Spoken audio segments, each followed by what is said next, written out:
Hello and good morning everyone. So right now we are here at Escalades at 20th by RLC here at Cubao, Quezon City. So ngayon, mag-view tayo ng isang foreclosed property. This is a 48 square meter property for 5.8 million pesos. This is a 2-bedroom unit with balcony. So tara, pasok tayo. So upon entering the property, on my right would be our kitchen area with overhead cabinets, granite countertop or ceramic countertop, stainless steel sink, pati under-counter cabinet. So, you can see here in the kitchen, medyo nangangailangan na siya ng renovation. So, here naman on my left would be our first bedroom. So, I believe yung first bedroom natin is remodeled na. So, it would be up to you on how you would model this once you move in. So, the first bedroom has a window here with this view. Yan. And a provision for a window type air conditioning. Yan. By the way, this is a corner unit. So, sa mga naghahanap ng corner unit, this is the unit for you.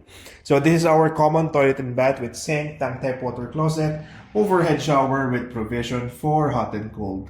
And dun sa may bandang dulo, I think meron tayong windows dyan. So, ayan. So, yung overall status ng unit, hindi naman siya sobrang sira-sira, but it would need some minor renovation. So, yung tiles niya okay naman. Yung kitchen would need some renovation, and then yung unit would need some repainting. So, here is the second bedroom naman. So, yung second bedroom natin, ayan, mukhang na-remodel din siya ng previous owner.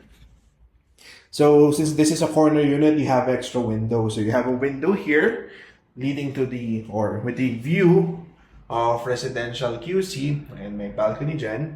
And you have another extra window here since nga corner tayo and a provision for a window type air conditioning. Yan.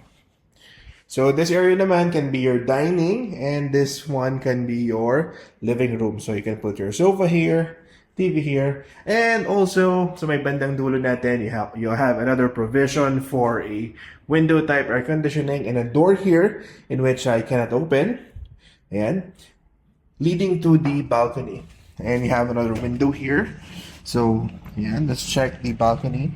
So it's of a decent size. So pwede kang maglagay ng mga chairs and tables with this view. Ayan.